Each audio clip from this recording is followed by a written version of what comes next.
Rosmawai menjaring 88 remaja yang memakai busana ketat.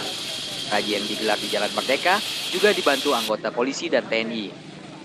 Mereka yang terjaring karena melanggar Kanun Nomor 11 tentang Syariat Islam. Setelah diberi pembinaan dan pembekalan, akhirnya mereka dilepaskan kembali. Para pelanggar juga diminta untuk tidak lagi memakai busana yang dapat memperlihatkan bentuk tubuh mereka.